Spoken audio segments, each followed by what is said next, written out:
Smart people hate large corporate jobs for the same reasons. They see the waste, the bad decisions, and the obvious solutions being ignored. And then they think working harder and being right will fix it, but it won't. The real solution is counterintuitive, caring less. I give you permission to stop caring so much about your job. Here's a permission slip, like the one you used to get in school to go on a field trip.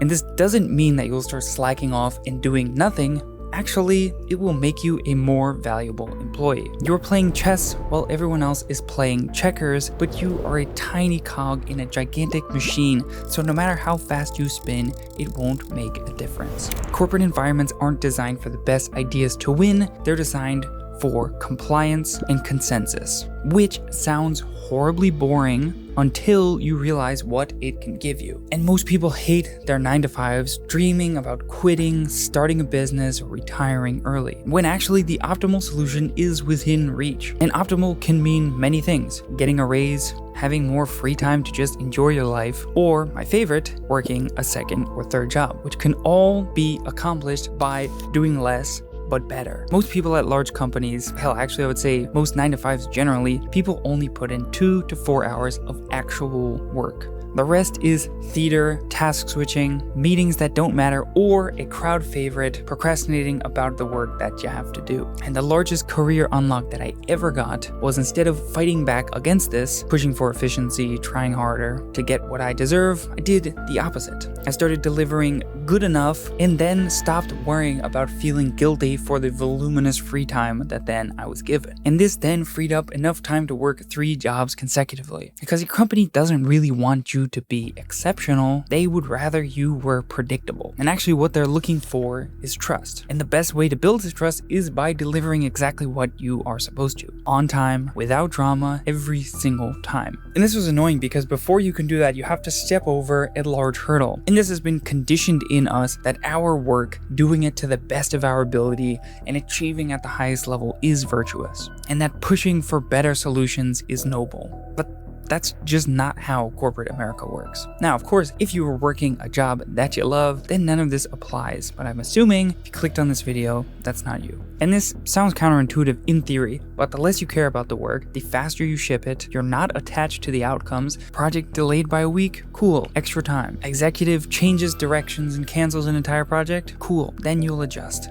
And most importantly, when you care less, you become easier to work with. And one of my crowning achievements at Merrill Lynch came on my last day of work. My boss came up to me and said, in effect, "You are the easiest person I've ever worked with. I don't think I've ever heard you raise your voice even when you had people yelling at you," which actually happened kind of frequently. And this never occurred to me, but being easy to work with is extremely valuable. The status quo bias can become our best friend, meaning that people tend to prefer their current situation even if it's suboptimal and there is a better option, because they would rather things not change. So don't rock the boat. This is more valuable than being right. And truly, the only real task that matters at your job is to make your boss look good. That's it. The goal isn't excellence, it's reliability. You're not there to revolutionize the industry or solve all of the company's problems. You're there to make one person's life easier. Meaning, you don't need to hang out with your coworkers or even pretend to care what they were doing on the weekends. And most of them are not your friends anyway, because if you left, you would never hear from them again. There are a handful of people that matter at work, maybe 3 to 4 at most, talked about this before, been called a sociopath, and even leaned into that for a video. But at its core, it's not being a sociopath, it's just caring less. We don't need to volunteer for those useless groups to help our company hit the volunteering numbers, and you don't need to go to company happy hours or any team building exercises. And this sounds cold, but it's actually super freeing. Most office socializing is a performance anyway. And particularly if you're remote, most of those small talk like conversations are just to fill the dead air. And when I started doing this, I thought someone would call me out. Maybe coworkers noticed that I became a ghost. No one cared. Literally nobody said anything. anything. Now, the relationships that actually served a purpose, my boss, the subject matter expert, those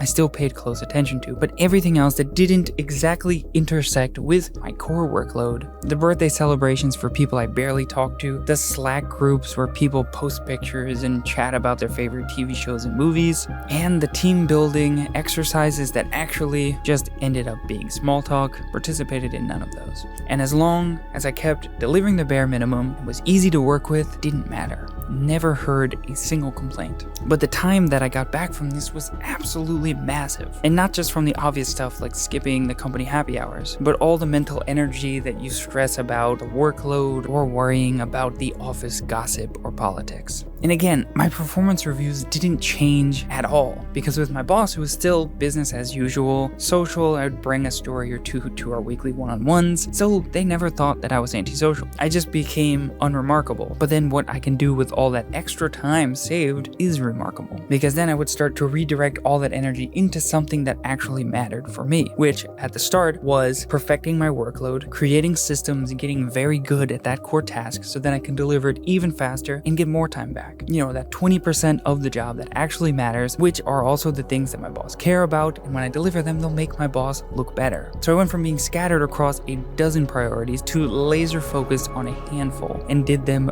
very well. Now, they'll try to guilt you into doing more work. We could really use your help on this thing, or what if you picked up an extra team? But again, as long as that core workload is getting done, you can simply say no. You don't have the bandwidth, you don't want to stretch yourself too thin. You become someone who just handles their core responsibility without drama, no hand-holding needed, aka you become predictable. And then nobody questions what you do with the rest of the time. And that's when the real arbitrage begins. Instead of gunning for a promotion that will disproportionately give you more work for slightly more pay, you can get a second job, or just use the time for anything else. See, most people think overemployment sounds crazy, but the way that they're thinking about it is 2 40-hour work weeks, 80 hours, but that's not actually how it works at all. But the real math is simple. If you can do your core deliverable in 2 to 4 hours, then you have 4 to 6 hours of arbitrage time, meaning that ideally you can get both done within the normal 40-hour work week, with both of them thinking that they're still getting the full workload from you. And large corporations are perfect for this because they're so inefficient that they can't tell the difference between someone working 40 hours poorly or someone who's hyper-optimized working only 20. And here's the beautiful part. Most overemployed people are actually better working both of their jobs than the people who are working just one of them. No drama,